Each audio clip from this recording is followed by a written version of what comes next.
Boa noite meus amigos que acompanham mais uma vez o programa Profissionais de Sucesso aqui pela TVBE Canal 11. Eu sou Anelísio Machado e aqueles que sempre acompanham sabem, aqui a gente quer só trazer para você o melhor. E o Profissionais de Sucesso é esse programa que na nossa região norte de Santa Catarina tem muita gente que faz diferença. É muita gente que faz diferença. E eu costumo fazer uma mesclada disso, porque profissionais de sucesso dá aquela ideia de homem, né?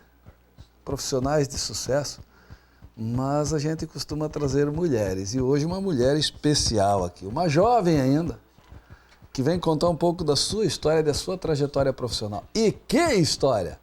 Sabe de quem eu falo? Boa noite, Vanessa Rosa. Boa noite, Anelísio. Obrigada pelo jovem. Somos, né? Somos. É mais jovem que eu. Me acho jovem, né, Vanessa? Verdade. Vanessa Rosa, que eu já conheço há algum tempo. Verdade, nós temos aí uma longa trajetória na educação. Educação, coisa boa, né? Muito bom. Educação é a mola propulsora do país, né? É o que move as pessoas, é o que move a sociedade. É uma honra poder fazer parte disso tudo. Desse conjunto. E hoje a gente tem aí a professora, que título bonito, né? Professora. Gosto muito de ser chamada de professora. Eu comecei muito jovem, mais jovem do que sou, é lógico. Comecei com 17 anos minha carreira. Vixe. Na educação infantil. E para começar com 17 anos a carreira de educação infantil, você deve ter nascido milionária para poder tão jovem começar a trabalhar na educação. Quem me dera, não. A inspiração, o gosto pela educação é de berço. Sou filha de professora, minha mãe era professora alfabetizadora, as irmãs são professoras, uma vida difícil na época da minha mãe. Né? Você é de onde? Você é de Joinville? Eu sou de Curitiba. Curitiba? Sou de Curitiba. Mas Curitiba só tem gente rica. Mas a família é toda daqui. Minha mãe foi para Curitiba. Aqui só tem pobre? Aqui só tem gente rica. Guerreiros, né? Não, Guerreiros. Na época da minha mãe era bem mais difícil. Sim. A mãe, filha de uma família de muitos irmãos. O meu avô, ele trabalhava na malária, passava nas casas fazendo inspeção. Anotava lá no caderninho atrás da porta? Exatamente. Ficou viúvo muito cedo e teve que criar os filhos sozinho praticamente, né? Depois ele casou. Mas as meninas da família, é uma família de 13 irmãos, as meninas foram todas para o ramo do magistério. Mas quantas mulheres tinha entre as 13? 5. Estava mais dividido. 5, Tudo as mais velhas, né? Todas professoras. E o vô, ele queria muito que elas estudassem. Corria atrás de escolas para conseguir bolsa de estudo. Elas fizeram magistério, foram dar aula muito cedo. E a mãe casou e foi embora para Curitiba. Por isso que eu nasci lá. Por isso que eu nasci lá. Ficou viúva muito cedo. Eu tinha 2 anos. Ai, caramba. Então, ela criou eu, meu irmão e minha irmã praticamente sozinha, trabalhando meio período, porque, como professora, se ela fosse pagar alguém para cuidar das crianças, ela não ia poder trabalhar. Né? O salário ia todo para pagar uma babá. Então, ela optou em trabalhar meio período, para ter meio período para cuidar da gente. Né? Então, era tudo contado, era tudo ali sob medida, aquela coisa de... carne só no domingo, menos leite no café. Menos leite no café. Mas ela nunca deixou que nós nos abatêssemos tanto por isso. Ela sempre incentivou a estudar. Era uma leitora nata. Eu, desde pequena, eu tinha carteirinha da biblioteca pública. A gente não podia comprar livro. Na época não tinha loja de R$ 1,99. A gente não tinha acesso às livrarias. Então, eu lembro que com 6, 7 anos eu já tinha carteirinha da biblioteca pública. Que legal, toda né? semana a gente ia lá renovar os livros e muitas vezes eu fui dar aula com ela. Então, eu cresci nesse ambiente de escola. Não tinha com quem deixar, Vani, vamos para a escola com a mãe. Então, eu cresci no meio da escola, vendo ela corrigir caderno, da aula particular, ela dava muita aula particular para ter um acréscimo, né, no orçamento. Então, eu acompanhei isso tudo e já desde menina eu tinha muito claro que a educação seria o meu caminho. Que coisa boa. Já começa, é o que eu falei, era uma pessoa especial, já começa uma história bonita de berço. De berço. Verdade. A mãe professora, tias professoras. O incentivo é importante, né? Incentivo é importante. Então, quando eu decidi vir para Joinville, eu fiz magistério. Primeiro eu fiz magistério no Instituto de Educação do Paraná. Mas antes de chegar em Joinville, eu quero saber um pouquinho mais. Essa dificuldade que você teve na infância. Você estudou com quantos anos para Joinville? Vim com 16. Ah, já veio velha já.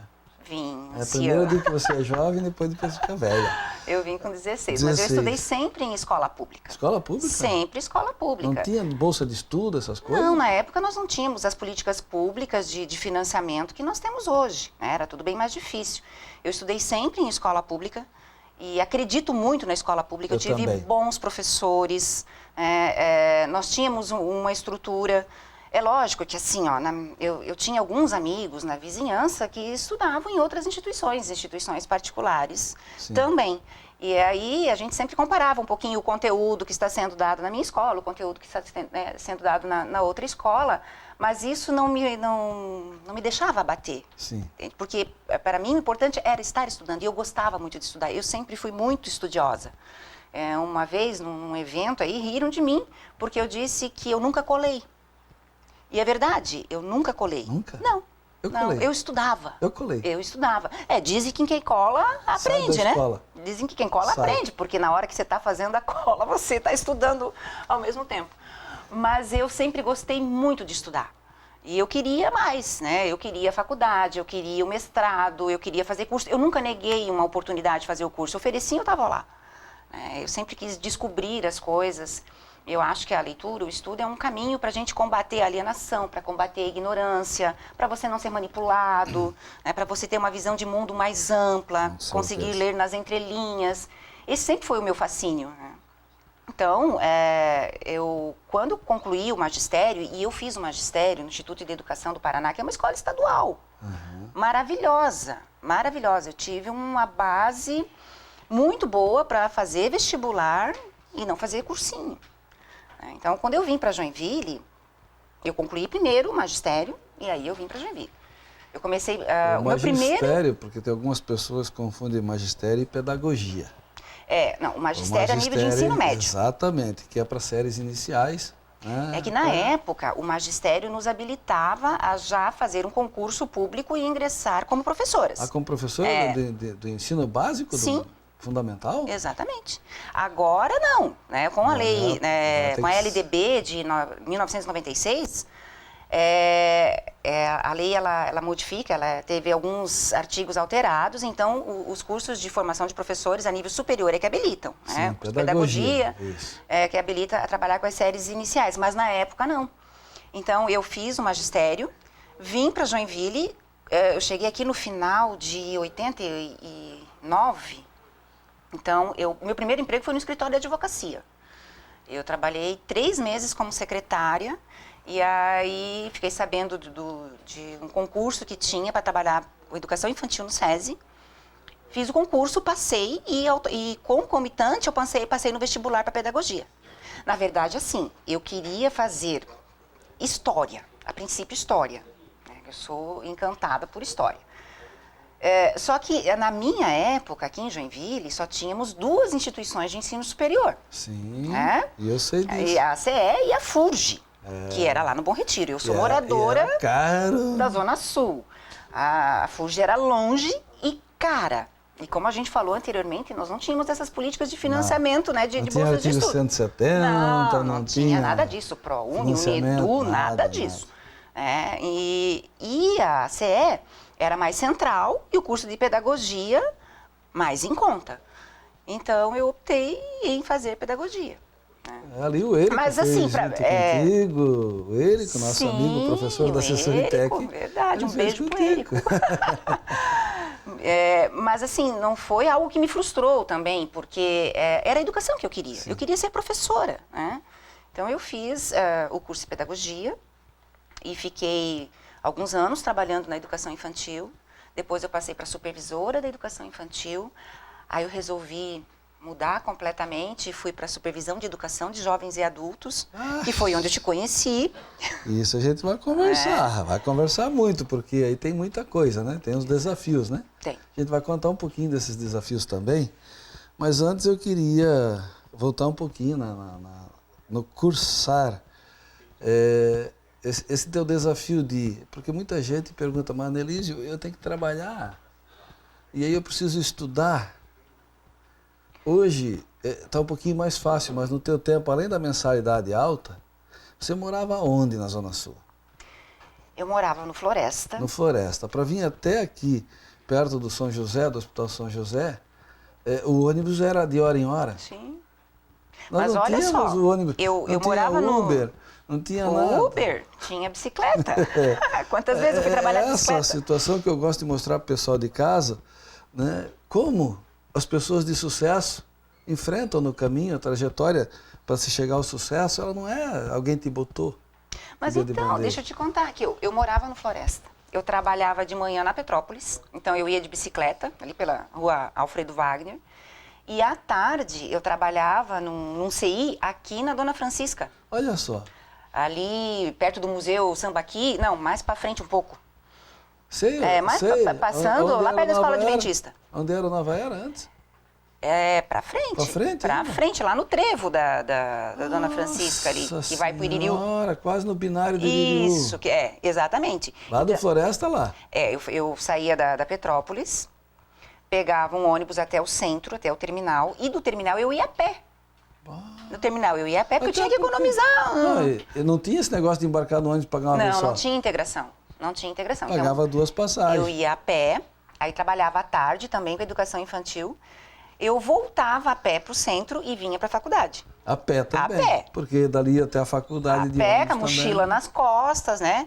Marmita, o lanchinho, porque não tinha dinheiro para fazer um lanche, uma lanchonete. Mas tinha o franguinho na marmita. Ah, sempre, né?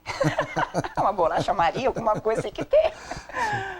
E ia para a faculdade. Daí de lá ia para casa, né, já tarde. Aí terminava a faculdade na época 10h45, se eu não me engano. Chegava às 11 e pouco em casa e ia estudar, ia ler, ia fazer trabalho, ia deixar as coisas organizadas para a semana, ia preparar aula. E os professores, na época, eles davam mais atividade de casa, né? Tinha muita coisa para ler, né? Muito texto, muito trabalho para organizar, resenha para fazer. E tinha que fazer isso tudo e tinha que preparar aula, né? E final de semana, sim. Final de semana sempre em cima de livro. Aí tu foi casar com 50 anos. Não, né? Um pouquinho antes. Qual é o namorado que quer uma mulher que só estuda? Eles têm que dar graças a Deus, né? Que a gente estuda, que a gente trabalha, que a gente está aí não para ajudar no orçamento doméstico, mas a gente faz parte desse orçamento, né? Nós ocupamos o mesmo espaço, então acho que essa ideia de ajudar, ela já está bem ultrapassada. É uma comunhão, né? Você sabe, Vanessa, que eu brinquei com o negócio do casamento, né? Mas as pessoas inteligentes são aquelas pessoas que dizem que é esperta, preparada, que tem um pouquinho mais de visão, né? Essas pessoas, elas observam quem estuda, quem se dedica, quem tem uma vida reta. E essas pessoas são as bem-sucedidas. Num casamento, em relacionamentos, na vida, na sociedade, em projetos. Porque as pessoas admiram quem se prepara bem, né? Eu, particularmente, sinto isso no meio que eu convivo. Então, eu brinquei sobre o casamento, mas não tenho a menor dúvida que a chance de você ter acertado num relacionamento é maior, porque você traz pessoas que acompanham e que curtem esse teu jeito de ser. Né? Sim, inclusive nas escolhas, né? Você não vai querer uma pessoa que não te acompanhe, que não leia, que não tenha alguma afinidade, que não tenha o mesmo entendimento de mundo, principalmente. Que compartilhe quadrado. Das mesmas ideias, né? Fica tudo torto, né? Fica difícil. Pois é, a Vanessa, que nasceu em Curitiba e que em 90 começou a dar aula aos 17 anos de idade. Não precisa fazer conta, não. Já deu de ver que não chegou nos 50. Eu brinquei, mas não chegou nos 50. Né?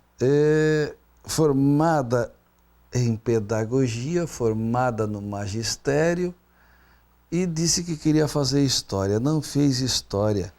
Mas ela disse assim, eu não fiz o curso de história, mas ela virou especialista em História da Arte e Educação de Jovens e Adultos. Isso é uma pós-graduação. Sim. Eu fiz uma pós-graduação em História da Arte, primeiro, pela Univille, com bolsa. Aí tu conseguiu bolsa aí. 100%. Opa! Mas a prefeitura que ajudou... Eu trabalhava no SESI na época, e o SESI é Que conseguiu ajudar. que conseguiu ajudar. Legal. E fiz outra especialização aí pela Universidade de Brasília em Educação de Jovens e Adultos também, com bolsa. Onde você se dedicou muito dentro da Secretaria de Educação, ao EJA, né? Isso mesmo. Também com bolsa, porque assim, como eu te disse, eu nunca recusei nenhuma possibilidade de estudar. Tem o curso, eu posso fazer, me ofereceram, pode me dar que é minha. E eu sempre gostei de arte e já gostava de história, né? Então, por que não unir o útil ao agradável? Então você é arteira. Eu sou arteira, mas é história da arte, não é o fazer artístico. É a história da arte, né? Vai contar a história. Isso mesmo. Não vai fazer um quadro. Nem o Zé Palito sai direito. É a história da arte mesmo, e o quanto a história da arte pode colaborar para você conhecer uma civilização, para você compreender melhor as relações sociais. É uma disciplina bem interessante e que me abriu muitas portas. Que legal. E a educação de jovens e adultos é minha paixão. Isso aí. Vamos outro. O que patinou, não vamos deixar patinando, né? Sim. Vamos resgatar, né? Resgatar, dar oportunidade a essas pessoas que não puderam estudar na idade certa, né? Por N motivos. Você é cristã? Eu sou. Então eu vou forçar a barra. Quando Jesus Cristo reuniu seus discípulos, ele disse: ide e pregai o evangelho a toda criatura, mais ou menos isso, né? E não leve 2 túnicas, vá, bata a porta. Mas aí perguntaram: mas a quem devemos ir? Primeiro aos desgarrados. São os que mais precisam, São os que mais precisam. São os que mais precisam. Eu estou falando besteira? Não, porque assim, quem nasceu em berço de ouro, quem já teve as suas oportunidades, quem sabe o que quer, tem isso bem definido, a gente dá um empurrãozinho e ele vai.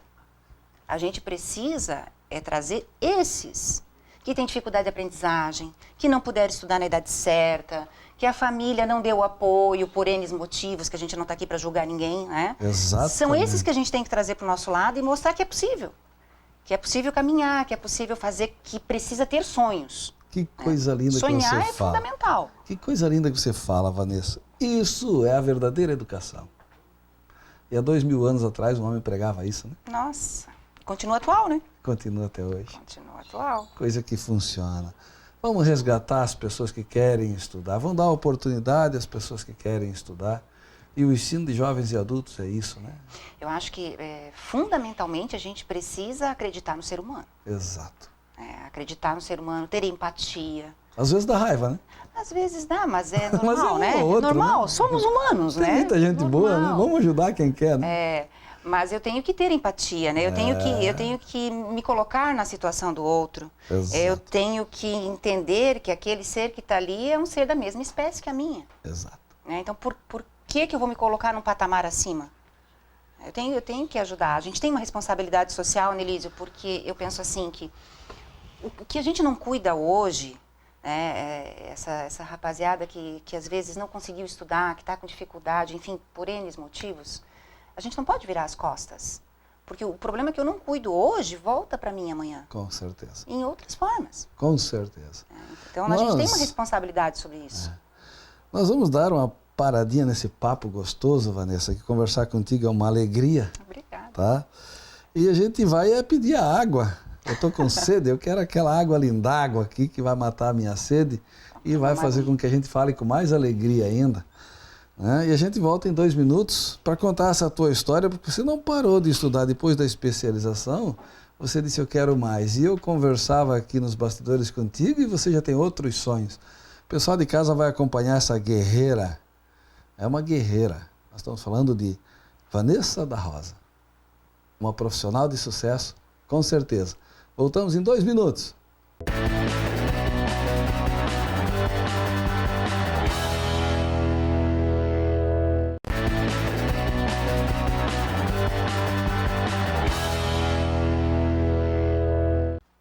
Estamos de volta, com muita alegria. É você que nos acompanha neste sábado, junto com a gente, e também quem perdeu no sábado e está acompanhando no domingo, né? É sábado às 9 da noite e domingo 10h30 da noite. Então, pessoal que está em casa acompanhando, obrigado pela audiência E se você tiver interesse em fazer parte deste quadro, tem uma história bonita, é um profissional de sucesso, manda para nós. Manda para nós, TVBE 34519400, manda o seu recado. E a gente vai até você, vai conversar e vai ajustar para você vir contar a sua história de sucesso. E o que é um profissional de sucesso? É aquele que faz um trabalho de forma diferenciada. Independente de educação, saúde, esporte, serviços, comércio, independente do segmento, indústria, não depende. É apenas pessoas que fazem diferença naquilo que desenvolvem. E hoje a gente trouxe uma pessoa diferenciada também. Nós estamos falando com Vanessa da Rosa. Vanessa da Rosa, que nasceu lá em Curitiba, mas os pais eram daqui, foram para Curitiba e voltaram. E ela voltou com 16 anos, já com um curso de magistério a nível de ensino médio e já como professora, jovem professora. Como dizia o Chicanísio, salvem a professorinha. 17 anos a professorinha, hoje formada em pedagogia também, especialização em História da Arte e Educação de Jovens e Adultos. Olha que maravilha! Não parando por aí, professora, supervisora escolar, ela foi mais longe. A gente vai contar um pouquinho dessa história, mas antes eu quero falar com ela dessa continuidade dos estudos, porque está aqui que ela também é mestre em educação. Isso mesmo. Não é fácil? Não, não foi fácil, porque a especialização, ela me abriu portas, como eu te falei, né? Por conta da especialização em História da Arte, eu fui trabalhar com ensino superior, mas eu queria o mestrado. Eu queria ser mestre em educação, eu acreditava que o mestrado ia me capacitar mais, que eu poderia aprimorar as minhas aulas, e eu fui atrás disso. Só que aqui em Joinville, na época, nós não tínhamos um mestrado em educação. E hoje está complexo ainda. Hoje tem, mas é particular, né? Caríssimo, está integral. Complicado. Eu tentei. Eu confesso que eu fui há 2 anos atrás, busca do mestrado em educação. Mas as regras que tem não me colocavam em condição de fazer, mesmo pagando. E assim, tem uma entrevista antes lá e tem umas regras. São várias etapas. E aí me sobrava em Florianópolis, e aí me complicou. Mas eu fui buscar o mestrado em educação. Por isso que eu estou falando, a dificuldade. Você não fez em Joinville? Não, eu fiz em Florianópolis. E também foi muito difícil. Porque o curso em si, ele não está pensando naquele profissional que está já no mercado de trabalho. O mestrado, ele prepara o pesquisador. Certo. E eles pedem dedicação exclusiva. Então, veja que você tentou aqui e você deve ter percebido que, assim, os horários não favorecem. Porque como que você vai fazer um mestrado durante o dia, né? Sim. Trabalhando, né? A questão da mensalidade e tal. Então, o que eu fiz? Eu fiz um acordo na empresa que eu trabalhava, saí. Eu já trabalhava na prefeitura na época, então fiquei só com um vínculo empregatício, porque eu precisava ter, din-din, para fazer o mestrado em Florianópolis. Eu poderia tentar, ou em Florianópolis ou em Curitiba. Na minha época, não tinha aqui ainda em educação. Mas as duas situações complicadas. Exatamente. Então, eu fiz a inscrição primeiro como aluna especial. Eu fiz uma disciplina durante 6 meses em Florianópolis, mas como aluna especial. Era em função da cor negra? Não. Também não tinha o sistema de cotas na época. Não, aluno especial é um aluno que ele não está regularmente matriculado no curso de mestrado, mas ele pode fazer disciplinas que depois ele vai validar. Se ele passar no processo seletivo para o mestrado, ele valida. Mas ainda é normal isso? Sim. Ainda é normal isso. Aí o que eu fiz? Tinha um seletivo, inclusive, para ser aluno especial. Eu fiz a inscrição, fiz o seletivo, mandei para lá um projeto explicando por que eu queria aquela disciplina, qual era a minha intenção para o curso de mestrado. Aí fui aprovada. Então, fiquei 6 meses indo a Florianópolis 1 vez por semana e pagando as horas no serviço, porque não tinha dispensa, né? Então, se eu saía meio período, eu trabalhava 4 horas a mais durante sempre um tempo para poder pagar essas horas, né? Aí fiz essa disciplina, concluí e no final do ano, então, eu fiz a inscrição para a prova. O mestrado ele é organizado em diversas linhas de pesquisa. A minha linha de pesquisa foi trabalho e educação. Eu estudei, a minha intenção era estudar a questão da mulher negra em Joinville. Mulher negra que atua na educação e na saúde. Então, eu escolhi essa linha de pesquisa e, na época, eram 800 candidatos para 8 vagas na minha linha de pesquisa. Então, primeiro, você faz a inscrição, elabora um projeto de pesquisa, manda para lá. Aí faz a prova. Passando na prova, eles vão analisar o teu projeto de pesquisa. Aí, passando o teu projeto de pesquisa, tem uma entrevista. Mas aí eu já sei o que aconteceu. Eu já sei. Você, como era milionária, você foi lá e comprou a vaga. É bem fácil, imagina. Nem que fosse milionária, né? Senão não faria um negócio desse. Mas... Isso chama atenção, Vanessa, porque essa é a diferença desse programa Profissionais de Sucesso. Nós estamos numa TV educativa. E a ideia justamente é mostrar para as pessoas, tá? Porque muita gente olha, a Vanessa ela deve ter isso, apoio aqui ou lá. Não. É muito suor. Foi tudo com muita muitas garra, lágrimas, como dizem, suor e lágrimas. com muita determinação. Com foco. E dos 800 você conseguiu entrar? Consegui entrar, passei por uma sabatina. Depois da aprovação na prova já é uma felicidade, daí a aprovação do projeto. Aí a entrevista é difícil. É difícil, era uma mesa enorme, 6 pessoas, né, 3 de cada lado e eu ali no meio, explicando o meu projeto, explicando por que eu queria aquela linha de pesquisa, qual a importância dessa pesquisa para a sociedade, qual o retorno social que isso traria. Foram algumas horas ali explicando isso tudo. Depois Mas o tema era bom, né? Bom, o tema era bom. O tema era excelente. Era bom porque ele tem um viés histórico, mas o impacto que eu queria mostrar era o impacto na educação, era o impacto social, né, da trajetória dessas mulheres, né? Como é que foi a trajetória dessas mulheres? Era isso que eu queria mostrar.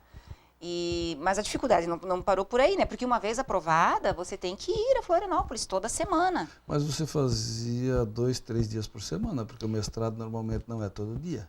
Não, lá não, né? Lá em Florianópolis não era todo dia. Eu fazia assim, eu fazia uma disciplina, eu fazia 2, no primeiro semestre eu fiz 3 disciplinas.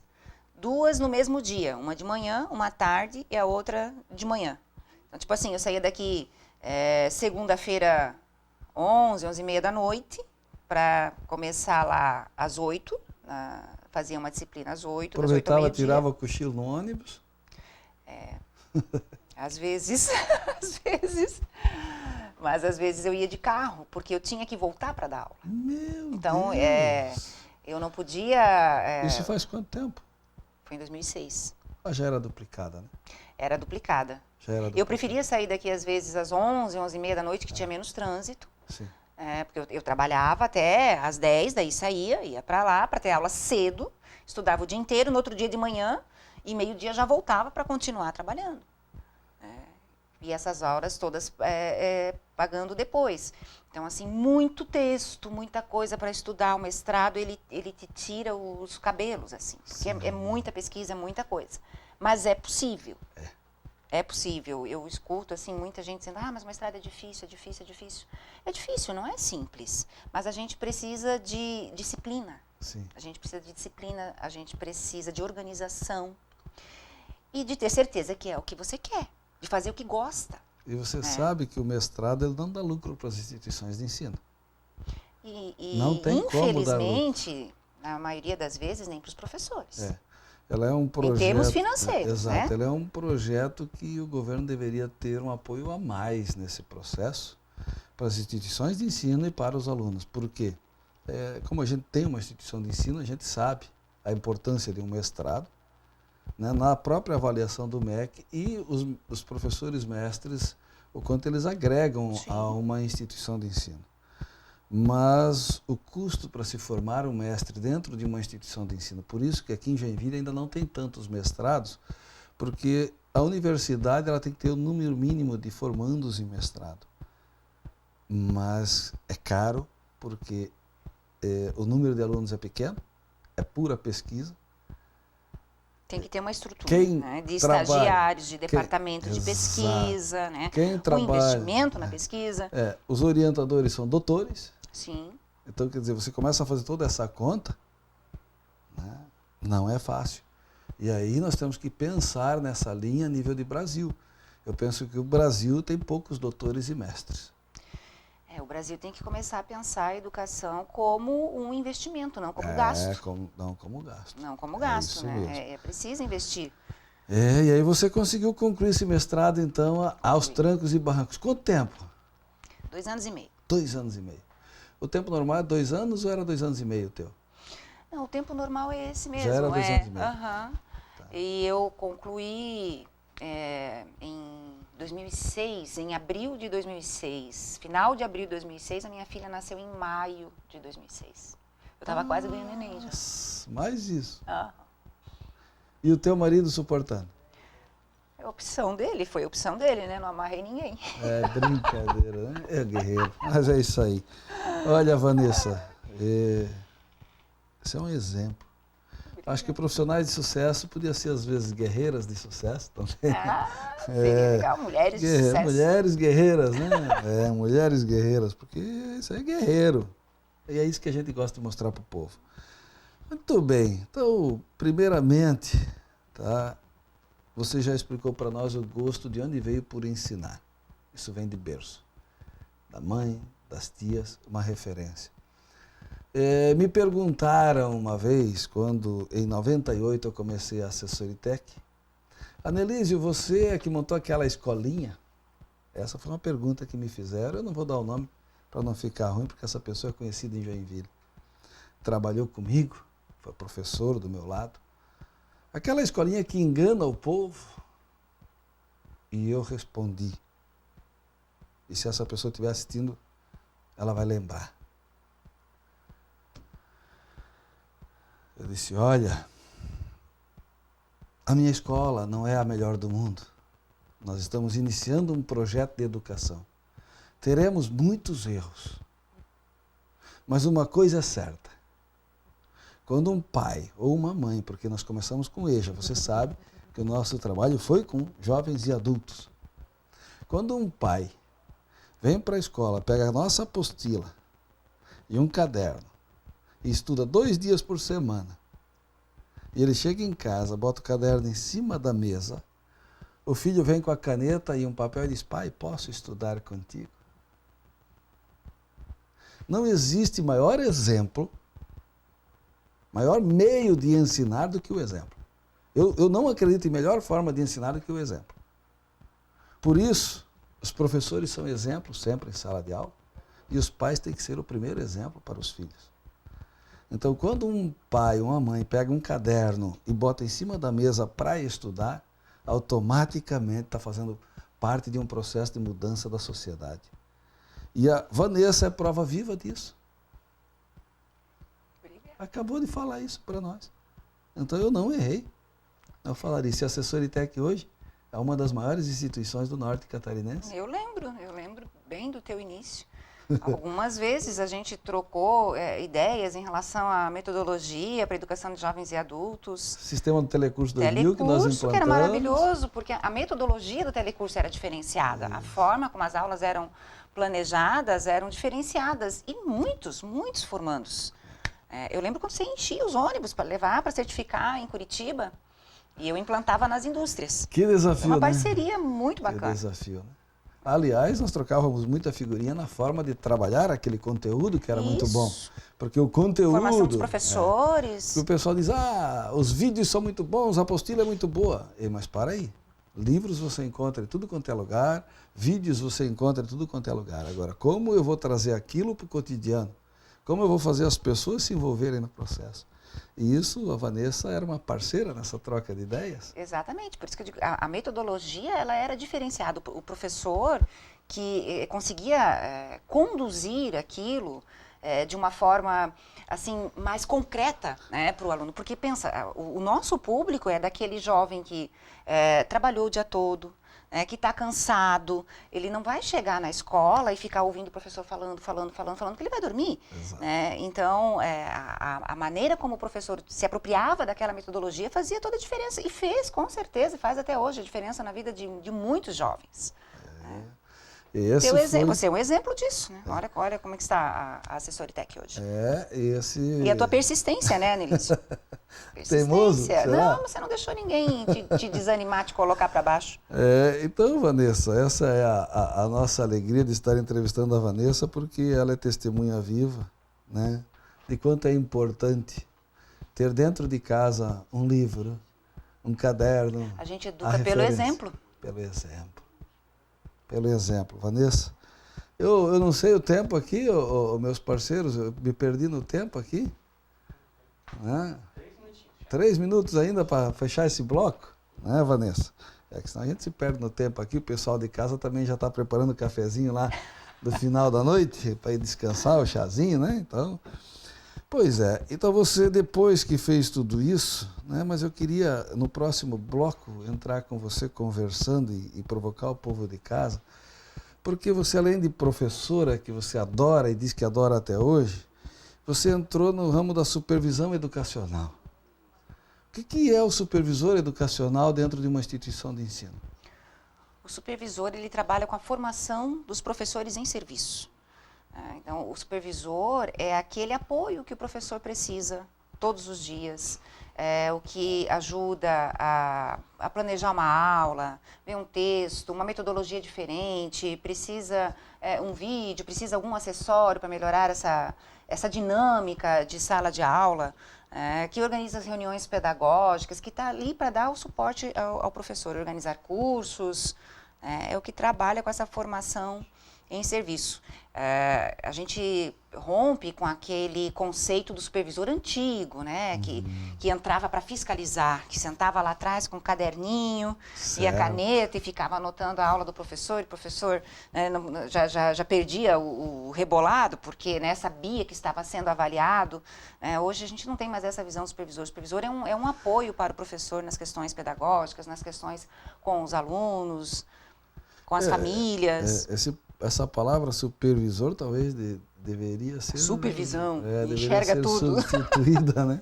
A palavra, né? Coordenador pedagógico. Coordenador pedagógico. Coordenador pedagógico. Ser trocado, Ele é um parceiro dos professores, exato, né? Não é um fiscalizador. Chega do chicote. Para ajudar. Chega do chicote. E me diz uma coisa, hoje você está trabalhando como supervisora educacional? Trabalho como supervisora educacional. Essa é a base da tua vida hoje? Hoje, sim. Na escola Ana Maria Harger, essa escola fica... Ela fica no bairro Guanabara. Guanabara, isso. É uma escola do 1º ao 9º ano. Tem 1.221 alunos. Da rede municipal de ensino. Municipal. Aliás, a educação municipal, a de Joinville, ela é um exemplo, né? Sempre foi, né? É referência. É referência. E sabe por quê? Sabe por quê que é referência? Você de casa, imagina por que é referência? Porque a Vanessa já foi secretária da Educação do município de Joinville. Fui. Quanto tempo? Fui por 1 ano. 1 ano? Foi em 2012. Experiência bonita, boa, né? Muito. Foi muito gratificante, Anelísio. Porque, assim, foi uma oportunidade de olhar a educação do outro lado. É diferente quando a gente é o professor, quando a gente é o supervisor, orientador e quando a gente está na gestão. Então, é um outro panorama, né? Porque você tem que... quando você está na escola, você está cuidando da sua escola, né? De um grupo de alunos, pais, professores. Quando você está como secretária, você está cuidando da rede de ensino. E a gente vai conversar também um pouquinho no terceiro bloco sobre isso, Vanessa. Okay. Porque é um grande desafio também. Nossa, imenso. E a gente vai conversar um pouquinho, já estourou o nosso tempo, tá? E a gente volta em 2 minutos para conversar com essa pessoa encantadora que é a Vanessa da Rosa. Vanessa da Rosa que dispensa falar. Eu diria não só profissional de sucesso, mas guerreira. Então, em 2 minutos a gente volta e você continue com a gente, porque tem muita história ainda para contar aqui dessa paixão pela educação. Estamos de volta em 2 minutos.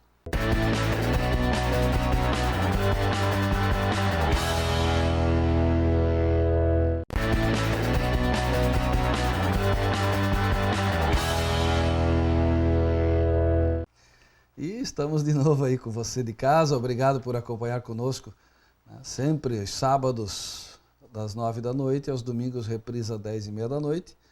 Programa Profissionais de Sucesso. E como a gente sempre fala, por aqui passam pessoas que fazem diferença por onde atuam, né? Quer no segmento industrial, comercial, educação, saúde, esportes. E hoje nós estamos aqui com uma profissional de sucesso, uma profissional, tá? Que ainda muito jovem, bastante jovem, ainda tem muito ainda para semear, para plantar e também para colher, é lógico. Uma professora, as professoras aí do nosso querido estado de Santa Catarina e do Brasil, aquele abraço, está aí. Nós estamos com a Vanessa, que aos 17 anos começou a sua carreira na educação, mas ela nasceu em Curitiba, mas é filha de Catarina aqui. Os pais foram para Curitiba e voltaram com ela 16 anos depois. E ela, desde os 17, trabalha com educação, formada em magistério, primeiro magistério, depois pedagogia. Em seguida fez especialização em História da Arte e também em Educação de Jovens e Adultos, onde ela começou a se identificar muito. Mas, não contente, foi fazer mestrado em Educação pela UFSC, Universidade Federal de Santa Catarina. E hoje, dentro das atividades que ela já desenvolveu, porque foi já secretária da Educação aqui do município de Joinville por 1 ano. E nessa época nós tivemos um desafio, e nós vamos falar desse desafio, tá? E também, hoje atua como supervisora educacional da Escola Ana Maria Harger. Um abraço a 1.221 alunos. Está aí, Vanessa da Rosa. Vamos com quem chame da Mata. Vanessa da Mata. Vanessa da Mata. É tudo mato, tá bom? Vanessa da Rosa. Uma rosa, mais uma flor e assim vai. Vamos lá. Vanessa, essa tua dedicação à educação, em algum momento você saiu do trilho? Diz assim, não quero trabalhar com educação, vou para outra profissão, ou pensou em outra profissão? Não. Eu penso em fazer alguma coisa diferente quando eu me aposentar. Mas, por enquanto, não. É a minha trajetória, é uma carreira que eu tenho e eu quero concluir esta carreira na educação. Ela vai vir trabalhar aqui na TV. Se você me convidar, quem sabe? Por que não? Olha só, né? Pessoas de sucesso me interessa que estejam do meu lado. É mais fácil, né? Com certeza. É mais fácil andar com pessoas de sucesso. E me diz uma outra pergunta aqui. Tá? Você trabalhou com criancinhas, com pessoas do ensino de jovens e adultos e também professora de faculdade. Onde você mais se realiza? Olha, a minha escola, a minha base foi educação infantil. Eu digo isso às minhas alunas, trabalho com cursos de pedagogia hoje, eu digo a elas sempre, a minha base foi educação infantil, porque na educação infantil você tem que se desprender de tudo. Você tem que sentar com a criança, você se suja com ela, você escuta, você tenta compreender o que ela está querendo te passar, você escuta as hipóteses. E isso é base para todos os outros níveis de ensino. Eu preciso escutar o meu aluno, né? Eu preciso me colocar um pouco no lugar dele. Não adianta eu ter título de mestre, de doutor, se eu não me colocar no lugar do aluno, se eu não descer um degrau, se eu não tentar adequar a minha linguagem até a linguagem dele. Certo. Então, o título em si, ele só vai ter valor se você conseguir colocar o que você aprendeu, o seu conhecimento para alguém, né? E esse alguém é o acadêmico, o aluno que está ali comigo. Então, eu não vou te dizer assim que eu tenho uma preferência. Eu gosto muito do que eu faço, que é a formação de professores, mas eu me realizo também muito em sala de aula, que é onde eu consigo interagir, onde eu consigo estar com o acadêmico, com a aluna. Eu gosto dos adolescentes, eu faço supervisão e eu cuido especificamente do pessoal do 6º ao 9º ano. Então, eu aprendo muito com os adolescentes, porque eles têm um jeito ímpar de ser, de compreender o mundo, de compreender as emoções, as transformações, né, da idade. Então, eu acho que cada nível de ensino tem um pouco a nos acrescentar. E acho que a gente aprende muito mais do que ensina. Isso é o gostoso de ser professor. Com certeza. Tá, você me falou aí com uma alegria, com um entusiasmo tão grande dessa função professor, né, que eu também desde os 21 eu fiz magistério, né, e fiz pedagogia. Olha Nós somos só. da mesma, é lógico que eu fui para a área mecânica, técnico, engenharia, mas eu tenho a formação também E é nessa difícil área. a gente encontrar homens, né, no magistério, homens na pedagogia.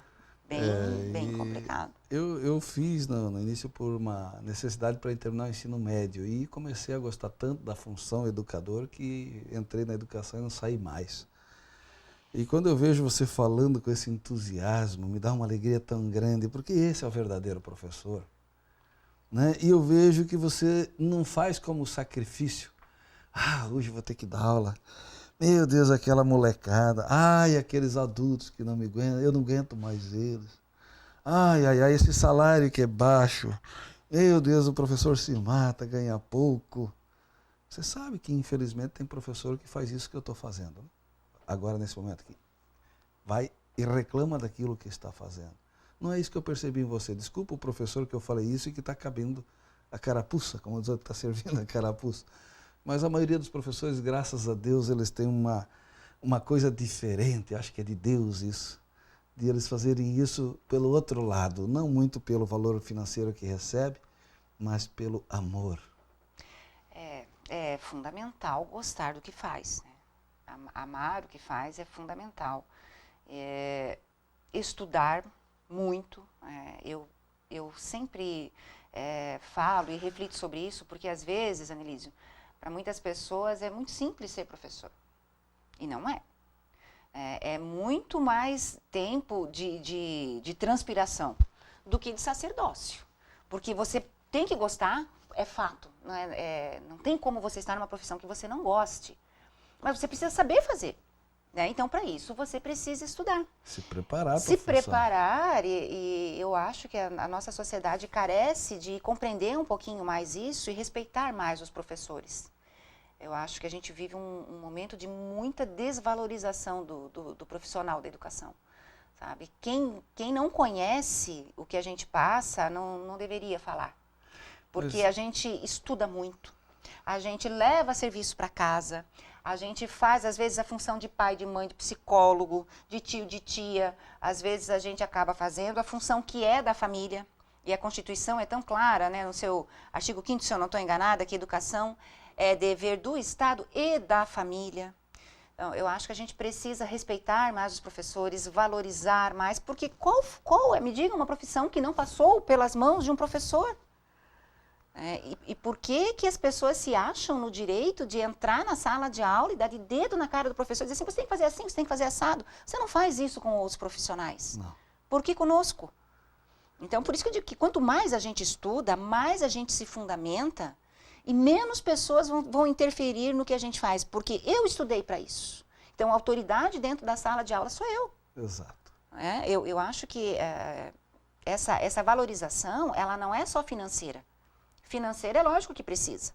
Há uma distância grande de profissionais que também têm nível superior como professor e que o salário é bem mais alto. Também. É lógico que ninguém vive de vento. A gente precisa sim de uma valorização financeira, mas a gente precisa muito mais de uma valorização como profissionais. Nós não somos tias.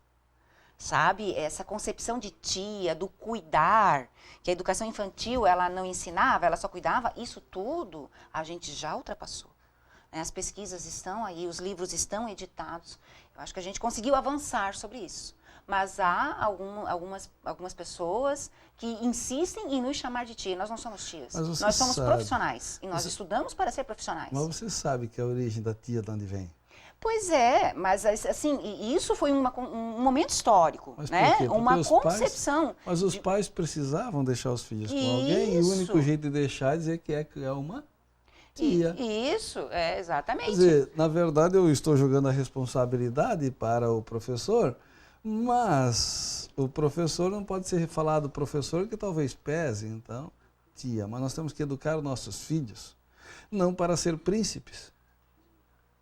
Esse é Isamitiba deixa muito claro, né? Quem educa o seu filho para ser príncipe, infelizmente, vai ter um filho frustrado. Você tem que ensinar o seu filho para a vida. E a vida é dura. A vida te cobra. A vida não te perdoa. A vida não te dá nada. Você tem que conquistar. E Samitiba vai um pouquinho mais longe. Ele faz um comparativo com o príncipe Charles. Quem foi o príncipe Charles? O príncipe, tá.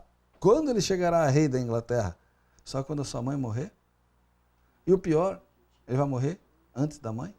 E Samitiba fala isso. Eu fui na palestra de Samitiba, né, que é um gênio da educação, do jeito de trabalhar a educação.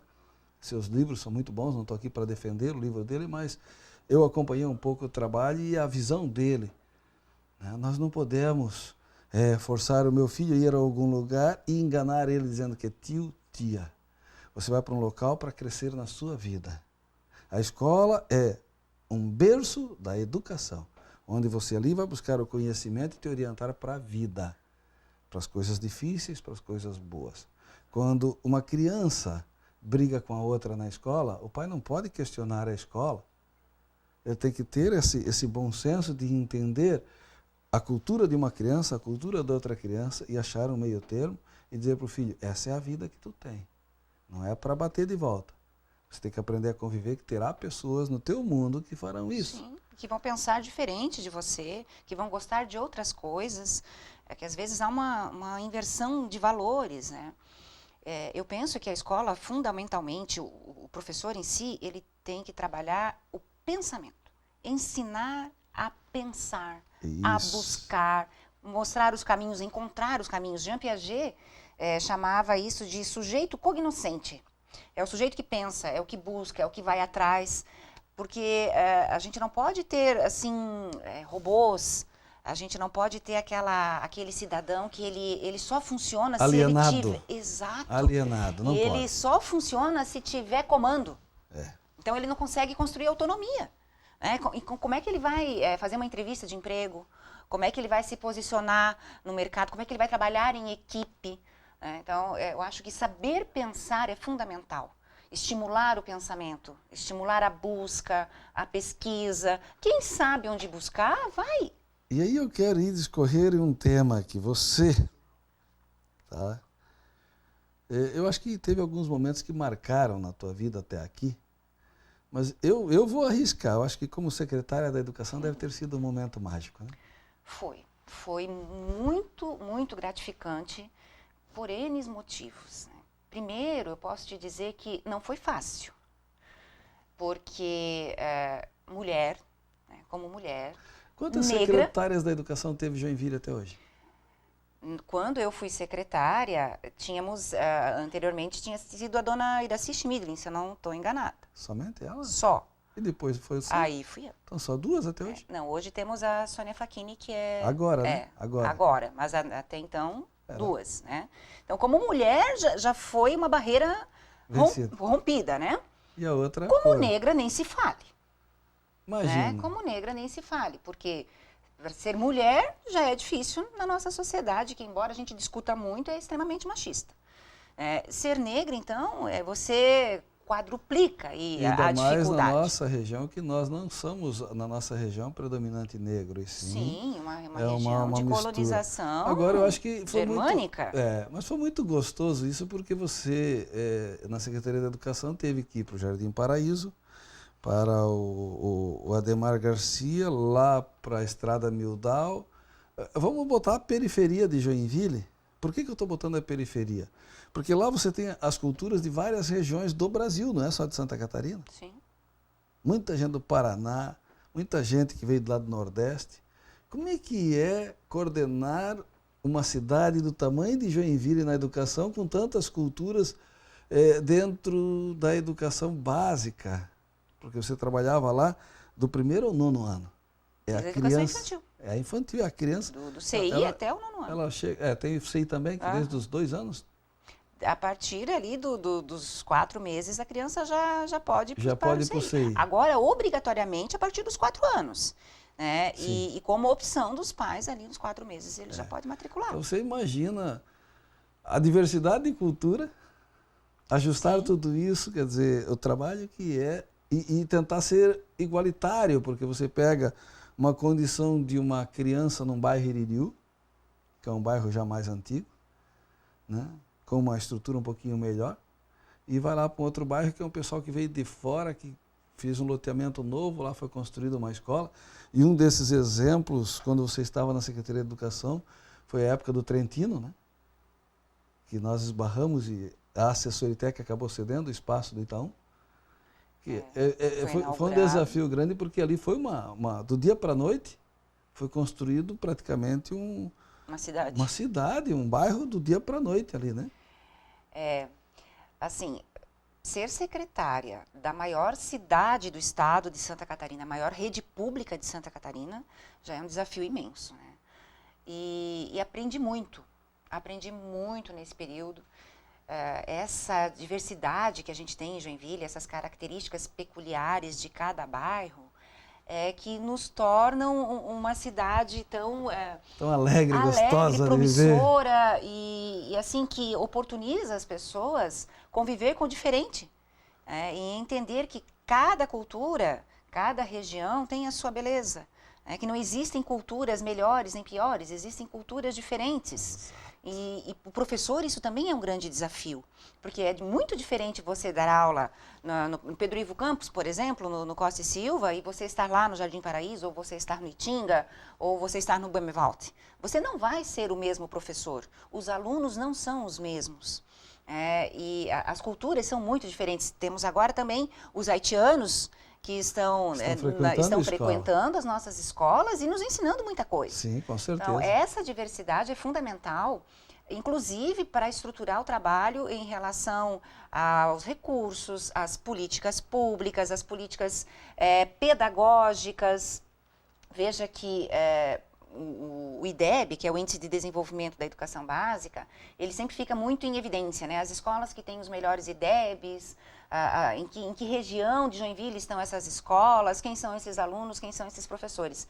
Mas eu penso que esse Índice de Desenvolvimento da Educação Básica, o nosso foco tem que ser justamente naquelas escolas em que ele não é tão alto. Então, é lá que a gente tem que olhar, lá que a gente tem que focar, é lá que a gente tem que investir. Para buscar igualdade. Exato, né? A gente não pode transformar esse IDEB agora num recurso de competição desenfreada, e sim de pensar a aprendizagem. Certo. Por que o meu aluno não está aprendendo? Eu acho que é mais ou menos por aí. E para mim foi muito rico, porque eu tive a oportunidade de conhecer coisas que na escola a gente não tem, né? De você entender o orçamento da educação, o que é fonte 100, o que vem do Fundeb, o que o município tem que investir, né, em relação lá aos seus 25% que são obrigatórios, como é que se gasta isso, os projetos que você tem que mandar para o Ministério da Educação, porque senão você não vai construir escola, você não vai construir CI, o que você precisa para construir um CI, a questão legal disso tudo. Então, foi um aprendizado assim, muito gratificante. E eu estou muito feliz por ter. E já me avisaram, acabou o tempo, Anelise. Meu Deus, tem mais 20, 30 minutos, não dá. Mas eu vou ainda meter mais uma pergunta, já ultrapassando o tempo. O pessoal de casa tenho certeza que está gostando. Essa parte de Secretaria da Educação foi um desafio grande. Mas você deve ter algum sonho para frente. E dentro de toda essa tua trajetória até agora, com toda essa tua história, eu acho que você se elegeria vereadora. Em algum momento você teve esse sonho, ou existe esse sonho?